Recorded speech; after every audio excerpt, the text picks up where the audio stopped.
देखिए, ये अपने प्रैक्टिस बैच का जो पार्ट है वो नंबर 2 है और टॉपिक का नाम अपना है सिंटैक्स। इसके फर्स्ट वीडियो में हम लोग बहुत डिटेल में चीज़ें देख चुके थे। कौन कौन से कॉन्सेप्ट समझने चाहिए, कौन कौन से वीडियो आपको देखनी चाहिए, वो कहाँ मिलेंगे, कैसे मिले, वो सारी चीज़ें हम लोग डिस्कस कर चुके थे। अब हम लोग जो सिंटैक्स में क्वेश्चन बचे हुए थे उसके आगे डिस्कस करेंगे। आई होप आपने ये क्वेश्चंस ऑलरेडी सॉल्व कर लिए होंगे। अगर आप पहली बार मेरा वीडियो देख रहे हो तो मैं बता देना चाहता हूँ, इस वीडियो के डिस्क्रिप्शन में जाना, एक लिंक मिलेगी, वहाँ से पीडीएफ डाउनलोड कर लेना। उस पीडीएफ में सारे क्वेश्चंस दिए हैं, पहले उन क्वेश्चन को सॉल्व करो। जिस टॉपिक के क्वेश्चन को सॉल्व किया है फिर उसके बाद उसका वीडियो देखो। उससे दो बेनिफिट होंगे, एक तो आपको क्लासरूम वाली फीलिंग आएगी, दूसरी बात जब आप उनके कॉन्सेप्ट्स को देखोगे कि मैं कैसे सॉल्व कर रहा हूँ तो आपको ये पता चलेगा कि आखिर मुझे उस समय कैसे सोचना चाहिए था, वो चीज़ ज़रूरी थी। तो उसके लिए आपको करना है। दूसरी बात, अगर आप चाहें तो मेरे उपा क्लास से टेलीग्राम पर जा सकते हो, वहाँ पर भी आपको इसकी पीडीएफ मिल जाएगी। बाकी का मैं फेसबुक, इंस्टाग्राम पे ग्राम वगैरह पर मैं रिस्पांस देता रहता हूँ क्वेश्चंस के, तो आप लोग मुझे वहाँ फॉलो कर सकते हो। क्लास स्टार्ट करने से पहले मैं आपको जानकारी देना चाहता हूँ, अगर आप मेरे लिखे हुए ग्रामर के नोट्स चाहते हैं जिसकी हार्ड कॉपीज आपके घर तक पहुँचाई जाएंगी, और जो भी वीडियोस मैंने 300 से ज़्यादा जो वीडियोस मैंने यूट्यूब पे पढ़ा रखे हैं, इनके नोट्स आपको मिल सकते हैं। आप चाहें तो ले सकते हैं। इस नंबर पे कॉल कर सकते हो या व्हाट्सएप कर सकते हो, आपको इन्फॉर्मेशन मिल जाएगी कैसे आपको मिलेंगे। दूसरी बात, इस नंबर पे आप डाउट पूछ ले के कॉल हो या व्हाट्सएप मत करना। जो भी कुछ मैंने पूरे यूट्यूब पर पढ़ा रखा है, जिसके 300 से ज़्यादा वीडियोज़ हैं, उन सभी के आपको नोट्स अगर चाहिए तो आप कॉल या व्हाट्सएप कर सकते हो। और ये किस लिए वैलिड है, ये दुनिया के जितने भी एग्जामिनेशन है सभी के लिए वैलिड है। अब देखते हैं अपने क्वेश्चंस। अब ये जो अपना सेशन है मैं इन बुक्स से लेता हूँ सारे क्वेश्चंस, और ये सभी एग्ज़ाम्स के लिए वैलिड है जैसा मैं पहले बता चुका था। तो अपना क्वेश्चन आते 21 पर, यहाँ तक अपना कवर अप हो गया था। अब इसके बाद डिस्कस करना है। The text books tell us that oil and gas और hydrocarbons is formed from plant and animal material that was buried in sediments millions of years ago, hence the term fossil fuels। जो fossil fuel जो term है वो आया कहाँ से है? वो आया है आपके जो एनिमल्स हैं, जो प्लांट्स हैं, जब वो हज़ारों लाखों साल पहले दबे रहते हैं वहाँ पर, तो जब उसके बाद लाखों साल जब बीत जाते तो उसको जो मटेरियल तैयार होता है उसको फॉसिल फ्यूल बोलते हैं। इसमें आपका ऑयल होता है, गैस होता है, हाइड्रोकार्बन्स, इससे बहुत सारी चीज़ें होती हैं। ये बातें हमें सारी बुक्स बताती हैं। ये इसकी हिंदी है, आप लाइंस को लगा सकते हैं अपने हिसाब से समझने के लिए। समझ में आ गया होगा आपको। अब क्वेश्चन ये है कि यहाँ पर इज आएगा के आर आएगा, और यहाँ पर जो आपका वॉज है, यहाँ पे वॉज आएगा कि वर आएगा। सोचो। आई होप आपने वीडियो को पॉज किया होगा और चीज़ों को समझा होगा। तो पहले the text books tell, books के साथ में टेल प्लूरल सेंटेंस अपने यहाँ तक ठीक है। ऑयल एंड गैसेस और हाइड्रोकार्बन्स, अगर मैं बात करूँ ईदर और, neither, nor, not only, but also और केवल और, हमने ये उसमें देख रखा था कंजंक्शंस के अंदर कि इनके बाद जो भी वर्ड रखा होता है, नाउन, प्रोनाउन, जो भी कोई है, उसके अकॉर्डिंग ही वर्ब आती है। तो हमने ध्यान दिया गैस एंड ऑयल्स एक वर्ड प्लूरल में, और हाइड्रोकार्बन्स इसके बगल में। ये कैसा है? प्लूरल वर्ड है, तो यहाँ पे एच की जगह आएगा आपका आर। ठीक है, अब ध्यान से सुनना मेरी बात को। Formed from plant and animal material that was buried. अब यहाँ पे वॉज आएगा कि वर आएगा? इनको अलग अलग वरी किया जाएगा कि एक साथ वरी होंगे? तो आप कहोगे सर कहीं प्लांट्स होते हैं और कहीं एनिमल्स मटेरियल होता है, इसका मतलब उनकी अवशेष। तो मेरा क्वेश्चन आपसे ये है कि जंगल में देखो रहेंगे एनिमल्स, जहाँ पे जो चीज़ पहले थी मिलियंस ईयर्स पहले, तो आपको एक बात मालूम है कि ये अलग अलग सब एक साथ ही रहते थे, तो सबका हर एक चीज़ एक साथ ही तो बरीड होगा ना। जब ये काम एक साथ हुआ है, एक साथ जब बरीड का काम हुआ है, तो यहाँ पे वॉज आपका आंसर सही है। केवल एज की जगह आ रहेगा, उसका कॉन्सेप्ट मैंने बता दिया है। Next, neither India nor Pakistan have, I think आपके पास आंसर है, मुझे कमेंट में बताइए इसकी हैव की जगह हैज़ आएगा कि हैव आएगा। ये आपके लिए होमवर्क है और कमेंट में मुझे इसका आंसर देना है। सारे कॉन्सेप्ट्स मैं बार बार बता चुका हूँ, इसके पहले वीडियो में बताया था और अभी मैं यहाँ पर बता चुका हूँ। Next, neither of these trees have green leaves. बिल्कुल ईजी है, हैव आएगा कि हैज़ आएगा। इसके पहले वाली वीडियो में बता चुका था इसका कॉन्सेप्ट और आप कंजंक्शन पढ़ चुके हो, प्रोनाउन के अंदर पढ़ चुके हो ये वाला कॉन्सेप्ट। आंसर मुझे कमेंट में दीजिए। Prices of all commodities has gone up following the current hike. Hike का मतलब महंगाई होना, बढ़ना, तेजी आना। अगर मैं हैज़ की बात करूं तो आपके पास ऑलरेडी आंसर है, मुझे मालूम है। टैलेंटेड लोग हैं जिन्होंने पहला वीडियो देख लिया था, सबको समझ में आ गया था। तो कॉन्सेप्ट आपका ये है कि कमोडिटीज़ के अकॉर्डिंग तो सर यहाँ पर हैव आना चाहिए। बिल्कुल बात सही है। कुछ लोग कहें सर प्राइसेस के अकॉर्डिंग यहाँ पर हैव आना चाहिए, तो मैं आंसर देना चाहता हूँ कि आंसर आपका केवल और केवल प्राइसेस है और प्राइसेस के अकॉर्डिंग ही हैव आएगा। कमोडिटीज से कोई लेना देना नहीं है क्योंकि ये प्रपोजिशन है, इसके बगल में ये आपका एडजेक्टिव है और ये आपका प्लूरल नाउन है, लेकिन इस प्रपोजिशन के लिए हो जाएगा ऑब्जेक्ट। तो इस हैज़ या हैव का कमोडिटीज से कोई मतलब रहा नहीं। इसका मेन मतलब है प्राइसेस से। प्राइसेस प्लूरल है इसलिए हैव आएगा, ना कि कमोडिटीज प्लूरल है। ये बात एक अलग है कि दोनों शब्द प्लूरल हैं, लेकिन रियल में शब्द अपना कौन है? प्राइसेस। इसके अकॉर्डिंग ही हमारी वर्ब आई है। Next, this is one of the most interesting book I have ever read. बहुत ही इंटरेस्टिंग बुक है जो मैंने आज तक पढ़ी है। जितनी पढ़ी उनमें सबसे ज़्यादा ये वाली है।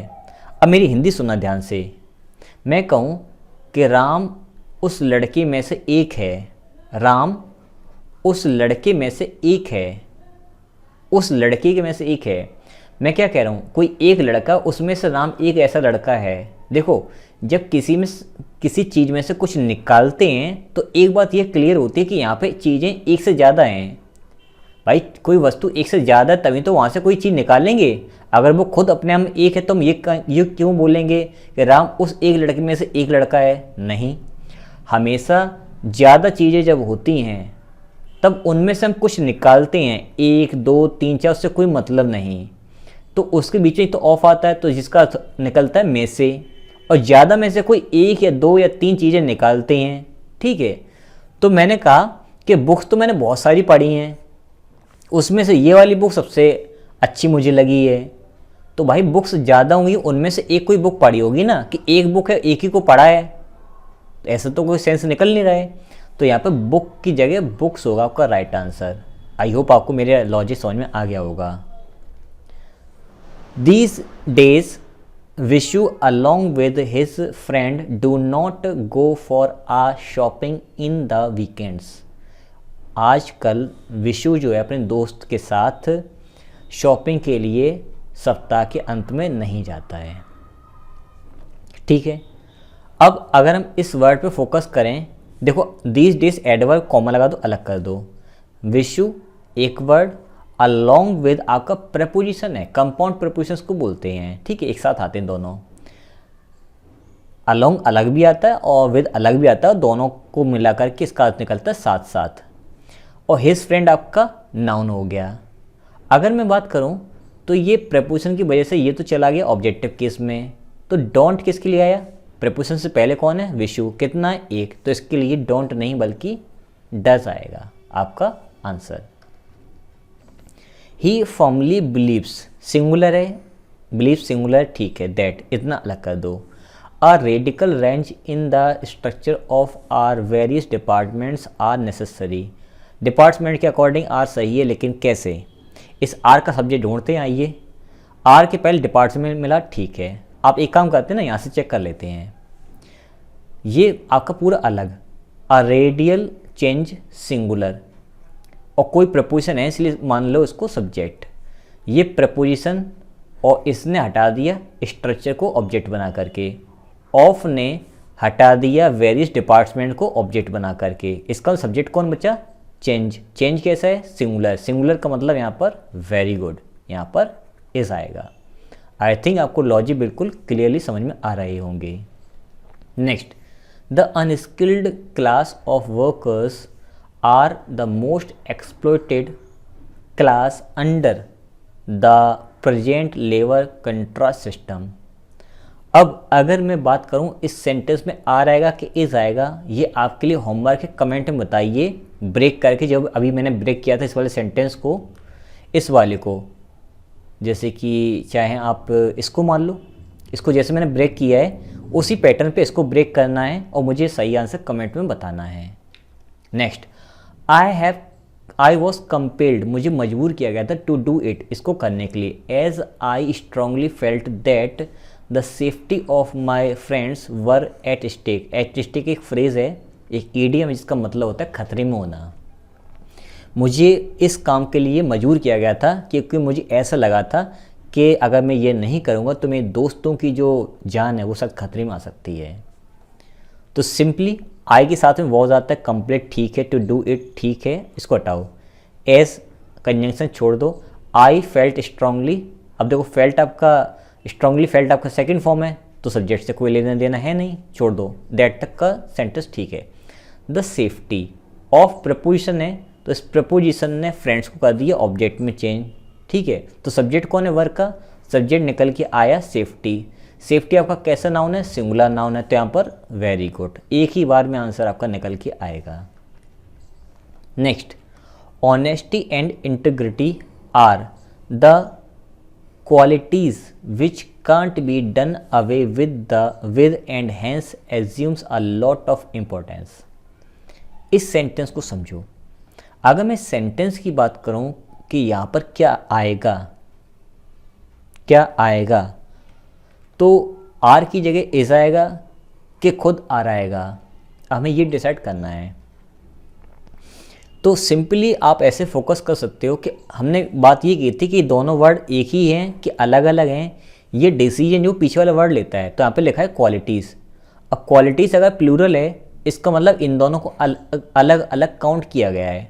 अगर केवल क्वालिटी होता है इसका मतलब दोनों चीज़ें एक ही मानी जाती हैं और एक ही मानी जाती तो यहाँ पर इज आता, लेकिन दोनों को अलग अलग माना गया है इसलिए यहाँ पर आर आपका राइट आंसर माना जाएगा। सेंटेंस में कोई प्रॉब्लम नहीं है। आगे देखें तो कांट से कोई मतलब नहीं है यहाँ पर, एंड हैंस एज्यूम्स। अब इसमें समझो ये एज्यूम्स किसके लिए आया हुआ है, ये सोचो। देखो इन्हीं दो के लिए आगे वर्ड लगा था आपका आर और इन्हीं के बारे में assumes a lot of importance, और ये माना जाता है, ऐसा फील किया जाता है कि ये चीज़ बहुत ज़रूरी है। कौन सी, ऑनेस्टी एंड इंटीग्रिटी। इसका मतलब इन्हीं के लिए आगे एक वर्ब आई है और जिसमें लिखा है एज्यूम्स और ये सिंगुलर है। जैसे कि गोज सिंगुलर होता है और गो प्लूरल होता है, ऐसे एज्यूम सिंगुलर और एज्यूम प्लूरल होता है। तो बात प्लूरल में ही चल रही इसलिए हमारा यहाँ पर एज्यूम्स ना होकर के एज्यूम होगा। आई होप आपको क्लियर हो गया होगा concept. Next, orders have been passed. Orders plural इसलिए हैव लगा, ठीक है। As far as supply of medicines to the public hospitals in rural areas are concerned. सोचने वाला सेंटेंस है और अच्छा सेंटेंस है। अगर मैं सेंटेंस में बात करूं कि यहाँ पर कौन सी वर्ब आएगी, क्या आएगी, तो आपको पहले ये फोकस करना पड़ेगा कि ये आर आया किसके लिए है। Orders have been passed, orders pass कर दिए गए as far as supply of medicines to the public hospitals in rural areas are concern. जहाँ तक रूरल एरिया देहाती क्षेत्र में या ग्रामीण क्षेत्रों में के हॉस्पिटल्स में मेडिसिन सप्लाई करने की बात है तो वो ऑर्डर्स आपके पास कर दिए गए हैं, ठीक है। अब द सप्लाई ऑफ मेडिसिन्स की supply to the public hospitals in rural area, इसके हिसाब से ये चला गया ऑब्जेक्ट में। टू द पब्लिक हॉस्पिटल्स, ये दोनों आपके ऑब्जेक्ट में चले गई। अब यहाँ पर मेडिसिन ऑफ की वजह से चला गया सप्लाई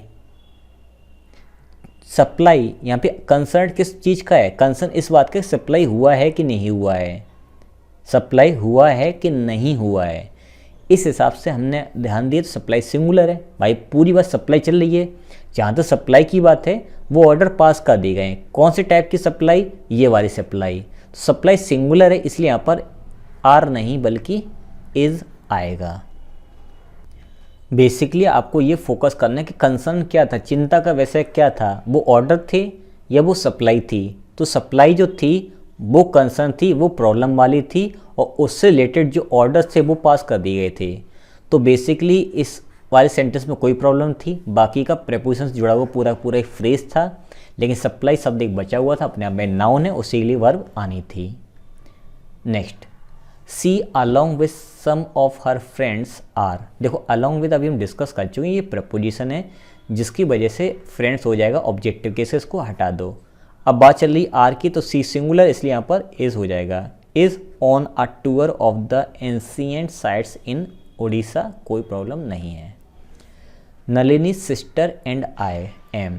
जब देखो मैंने एक आपको कॉन्सेप्ट पढ़ाया था प्रोनाउन के एडवांस में, सीक्वेंस ऑफ प्रोनाउन, उसमें मैंने बताया था जब थर्ड पर्सन और फर्स्ट पर्सन एक साथ आते हैं तो इन चाहे जब दो प्रोनाउन एक साथ आते हैं, चाहे उसमें एक प्रोनाउन एक नाउन से कोई मतलब नहीं है, तो 2 3 1 का रूल चलता है, 2 3 1 का चलता है जनरल में, और बैड में या प्लूरल में 1 2 3 का रूल चलता है, ये मैंने बता रखा है। लेकिन वर्ब हमेशा प्लूरल आती है। वर्ब कैसी आती है? प्लूरल, और बाकी कुछ रूल्स होते थे। तो आई के अकॉर्डिंग यहाँ पर एम नहीं आएगा, बल्कि दोनों शब्द प्लूरल हैं, मतलब दोनों ज़्यादा वर्ड हैं, तो प्लूरल काउंट किया जाएगा और यहाँ पर आर वर्ड आएगा, ना कि एम आएगा। ठीक है। Next, the managing director as well as the board members were. अब आपने प्रोनाउन के फर्स्ट लेक्चर में ही जो एडवांस लेक्चर था तो उन्हें बताया था मैंने कि एज वेल एज कंजंक्शन भी प्रीपोजिशन भी है। जब ये वर्ब के पहले आता है सब्जेक्ट के साथ में तो ये प्रीपोजिशन काउंट किया जाता है। तो ये प्रीपोजिशन है, इसकी वजह से मेंबर्स हो जाएगा आपका ऑब्जेक्ट, इससे कोई लेना देना है नहीं। अब डायरेक्टर कितना है संख्या में, नंबर में 1, तो यहाँ पर वॉज आएगा ना कि वर। आई होप आपको बहुत अच्छी तरह से चीज़ें क्लियर हो रही होंगी। Next, the foremost criteria of selection we adopted were the number of years of training a dancer had received under a particular guru। अब इस सेंटेंस में अगर ध्यान दो आप मीनिंग आराम से कन्वे कर लोगे कि वी ने अडॉप्टेड ले लिया, सब्जेक्ट इसका वर्ब भी है। ठीक है। द फॉरमोस्ट क्राइटेरिया ऑफ, देखो नाउन में हमने पढ़ रखा था कि क्राइटेरिया, मैंने क्राइटेरियन पढ़ दिया, सॉरी क्राइटेरियन लिखा हुआ है। जब भी किसी वर्ड क्लास में ओ एन आता है तो उसको प्लूरल बनाने के लिए ए लगाते हैं, तो यहाँ पे लास्ट में ओ एन आ रहा है। हम ज़्यादातर ये समझते हैं कि क्राइटेरिया क्या है, तो क्राइटेरिया सुनते सुनते ऐसा लगता है सिंगुलर है। जैसे कि आप डेटा सुनते हो ना, डेटा, तो आपको ऐसा लगता है कि डेटा सिंगुलर है, लेकिन डेटा प्लूरल है और इसका सिंगुलर डेटम होता है, ये भी मैंने बता रखा है। तो ऐसे ही क्राइटेरियन सिंगुलर है और क्राइटेरिया प्लूरल है। अब ये तो इसका फिनिश हो गया, ऑफ की वजह से सिलेक्शन चला गया ऑब्जेक्टिव केस में। अब वर्क किसके लिए आया है, तो आपको सर कि क्राइटेरियन के लिए आया, और क्राइटेरियन कैसा वर्ड है, सिंगुलर। क्राइटेरिया कैसा वर्ड है, प्लूरल, तो वॉज आएगा ना कि वर। आई होप आपको चीज़ समझ में आ गई होंगी। और हेड से कोई लेना देना है नहीं क्योंकि वो सबके साथ में आता है। चलिए आगे देखते हैं। More widely popular than the hunting of deer और फॉक्स वर। इस सेंटेंस में वही खेल एक हो गया समझदारी वाला कि सबसे पहली बात आप इतनी नोटिस कर लीजिए कि ये वर आया किसके लिए।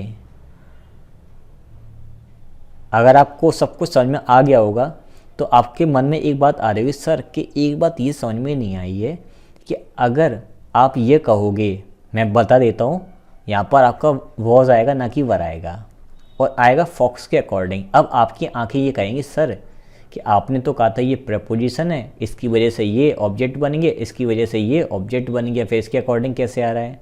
देखो छोटा सा रूल है, आप अपनी कॉपी कहीं पर भी लिख लेना। जब सेंटेंस की शुरुआत आपकी कॉम्परेटिव डिग्री से होती है, किससे, कॉम्परेटिव डिग्री से, तो उसके बाद जिस चीज़ के बारे में बात हो रही होती है, जिस चीज़ के बारे में बात हो रही होती है उसी में से अपना सब्जेक्ट सर्च किया जाता है कि सब्जेक्ट अपना यहाँ पर कौन है। तो हंटिंग ऑफ डियर और फॉक्स, हमने ये बात एक देख रखी थी कि और नॉट ओनली बट ऑल्सो बाद नॉर की बात और के बाद आने वाले वर्ड के अकॉर्डिंग ही वर्ब आती है। तो जो कॉम्प्लीट डिग्री जब स्टार्टिंग में आती है तो वो वहाँ पर इन्वर्जन का काम करती है। और ये बात मैंने पढ़ाई नहीं है इन्वर्जन में, एडवर्ब में, क्योंकि हर चीज़ इकट्ठी पढ़ा दूंगा एक ही जगह पर तो लोग पागल हो जाएंगे, कितना ज़्यादा पढ़ा दिया है, इतना आज तक सुना भी नहीं। तो नए टर्म सुन लीजिए, कॉम्प्लीट डिग्री भी इन्वर्जन का काम करती है। तो यहाँ पर इस ऑफ से कोई लेना देना नहीं है, एक्सेप्शन मान लीजिए। इस और के बगल में फॉक्स है जो कि सिंगुलर है और इसके अकॉर्डिंग फिर आपका वॉज आएगा। इतनी बात आप नोट डाउन कर लीजिए। Next, the Hindi and the Marathi, I think ये क्वेश्चन मैं करवा चुका हूँ ऑलरेडी, तो आप फर्स्ट वीडियो मैंने इसका आंसर एक्सप्लेन कर रखा है, आप फर्स्ट वीडियो इसका एक्सप्लेनेशन देख सकते हो डिटेल में। नेक्स्ट, आई एम श्योर, आई के साथ में एम आता है, श्योर दैट हटा दो, ये सेंटेंस ठीक है। Neither the house nor it's contents is for sale, बिल्कुल बच्चों वाला आंसर है। नीदर का पेयर कौन है? नॉर। नॉर की बात क्या है? कंटेंट्स। कितना है? प्लूरल, तो यहाँ पर एच की जगह आ जाएगा आर। बार बार डिस्कस करें, वही क्वेश्चन एग्जाम में आए हुए हैं। Next, not one of the hundreds of striking workers were allowed to go near the factory. सोचिए, बहुत सिंपल आंसर है। आपके मन में ये आ रहा हो सर कि नॉट यहाँ पर लग गया, अब थोड़ा सा कन्फ्यूज़न हो गया है, कहीं इन्वर्जन तो नहीं है, क्योंकि मैंने बताया था इन्वर्जन नेगेटिव वर्ड पहले आता है। बात आपकी ठीक है, लेकिन अगर मैं वर्ब के पीछे ढूंढने की कोशिश करूँ तो यहाँ पे वर्ब है, बाकी का सेंटेंस है, यहाँ पर तो सब्जेक्ट है ही नहीं। अगर आप नॉट को इग्नोर कर दो तो उसके बगल में सब्जेक्ट कौन है? वन। की बात प्रपोशन है, इसकी बाद हंड्रेड चला गया ऑब्जेक्ट में, इसकी वजह से वर्कर चला गया ऑब्जेक्ट में, तो सब्जेक्ट कौन बचा अपना? वन। वन का मतलब वेरी गुड, यहाँ पर आएगा was. A group of friends want to visit the newly established plant as soon as possible. दोस्तों का जो ग्रुप है वो नया जो एस्टेब्लिश हुआ प्लांट उसको जल्दी से जल्दी देखना चाहते हैं। तो फिर से वही बात, इस प्रपोजिशन ने बना दिया इसको ऑब्जेक्ट, तो ग्रुप सिंगुलर है तो यहाँ पे वांट नहीं बल्कि वांट्स होगा। द नंबर ऑफ पीपल, बिल्कुल आंसर सिंपल है, मैंने बताया था a number of, A variety of की जगह पर अगर द लगने लगे तो फिर बात तो इन्हीं की होती है, लेकिन फोकस इस वर्ड पे रहता है और ये आपका सिंगुलर है। ठीक है, तो आप अब नोटिस करते जाओ, फॉर जॉब्स में चला गया, ये आपका हो जाएगा ऑब्जेक्ट फॉर की वजह से, और इसको हटा दो तो यहाँ पे वर नहीं बल्कि वॉज आएगा, क्योंकि बात यहाँ पर नंबर की चल रही है, केवल संख्या की। और ये कॉन्सेप्ट मैंने आपके फर्स्ट वीडियो में, इसका फर्स्ट पार्ट में बहुत डिटेल में बताया था, इसलिए पैनिक मत होना कि सर ने बताया नहीं है। अब नेक्स्ट वन देख लेते हैं। The house with all it's furniture and exotic plants वर, बहुत ही बच्चों वाला क्वेश्चन है, मैं हिंट दे रहा हूँ, आंसर मुझे कमेंट में बताइए, वॉज आएगा कि वर आएगा, और ये आपका प्रपोजिशन है, बताइए आंसर क्या है। और ये भी बताना कि यहाँ पे वॉज अगर आएगा तो सब्जेक्ट कौन था, क्वेश्चन नंबर डाल देना, क्या आएगा, किसके लिए आए, इतना आपको बताना है। Next, the new facts he has, ठीक है, यहाँ पर ये सब्जेक्ट आपका क्लियर है, वर्ब भी ठीक है। Discovered and the new arguments he has advanced has not changed my opinion. अब इस सेंटेंस में अगर आप ध्यान दें तो अपना सब्जेक्ट कहाँ पर है, आइए सर्च करते हैं। ही ने हैज़ ले लिया, हैज़ डिस्कवर्ड, एक सेंटेंस कंप्लीट, इसको कर दो अलग। The new facts that he has discovered, यहाँ पे दैट छुपा हुआ है, and the new arguments that he has advanced has not changed my opinion. अब अगर सब्जेक्ट ढूंढने की कोशिश करोगे तो मैं आपको हिंट दे देता हूँ, यहाँ पर जो हैज़ आया है, यहाँ पर जो हैज़ आया है ना, वो कैसे है सुनो। जैसे मैं आपके पास बैठा हूँ और आपने कहा सर आपको इस स्कूल में पढ़ाना चाहिए, गवर्नमेंट जॉब आपकी लग रही है, ऐसे ऐसे सब बातें, आपको ये सैलरी वो सैलरी, आपने 50 बातें गिनाई और जाने क्या क्या बताया, तो मैंने कहा तुम्हारी जितनी बातें मतलब तुमने बहुत सारी बातें बोली अलग अलग, तो तुम जितने फैक्ट रखें, जितने डिस्कवरी की, जितने आर्गुमेंट दिए हैं, उन सबसे मेरे ऊपर कोई फ़र्क पड़ने वाला नहीं है। इसका मतलब इन सभी बातों को मैंने एक बार में काउंट कर लिया है कि सारी जो तूने बातें बताई ना, इससे कोई मेरी ओपिनियन चेंज नहीं होगी। तो इनको सिंगुलर के तौर पे काउंट किया जा रहा है, एक साथ एक बार में इनको समझा जा रहा है, और सिंगुलर के सेंस में एक बार में इनको डिस्कस किया जा रहा है, इसलिए यहाँ पर हैज़ आपका आंसर सही है। तो हैज़ के लिए कंप्लीट एडवांस तक आपका सब्जेक्ट था। सोचने वाली बातें कंसीडर करना, मेरे एग्जाम्पल जो मैं हिंदी में बोला है। Next, the Arabian Nights, obviously आपको मालूम है अलिफ लैला हिंदी में इसको बोलते हैं। बुक का नेम है और बुक के नेम के साथ में हैव नहीं हैज़ आएगा, और ये बात मैं आपको नाउन के एडवांस लेक्चर्स में बता चुका हूँ। Many a profound thinker believe, अब मैनी साथ में ए लगाए तो सिंगुलर नाउन चाहिए, थिंकर कितना है सिंगुलर, बिलीव कैसा वर्ड है भाई, ये तो प्लूरल है, तो बिलीव नहीं होगा, फिर बिलीव्स होगा। और इस प्रपोजिशन ने इसको बना दिया ऑब्जेक्ट, हटा दो, तो मार्च आपका सिंगुलर, इसके लिए हैज़ आया हुआ है, बिल्कुल सेंटेंस अपना करेक्ट है। आई वॉज इन्फॉर्म्ड, आई के साथ में वॉज लगा, ठीक है। ऑन फोन, फोन के साथ में ऑन नहीं आता, बट नो रिटन कन्फर्मेशन, अब कोई कन्फर्मेशन मिली नहीं, तो सिंगुलर वर्ड है, सिंगुलर है तो यहाँ पर फिर हैज़ आएगा ना कि हैव। लास्ट वन देखते हैं अपना, the new facts, I think ये तो अभी हम डिस्कस कर चुके हैं, इसको इग्नोर कर दीजिए। यहाँ तक आपका सिंटेक्स कंप्लीट हो गया है। आई थिंक आपको खुशी हुई होगी और आपको अच्छा लगा होगा कि हाँ आपकी बहुत सारी चीज़ें कवर अप हुई हैं। अब अगला जो भी चैप्टर आपका आएगा, पहले आप PDF डाउनलोड कर लीजिए, चाहे तो टेलीग्राम से कर लो, उपाय क्लासेस नाम से ही बना हुआ है, या फिर आप चाहें तो इस वीडियो डिस्क्रिप्शन से के लिंक डलिए, वहाँ से कर लो, आपको PDF मिल जाएगी। मिलते हैं नेक्स्ट वीडियो में।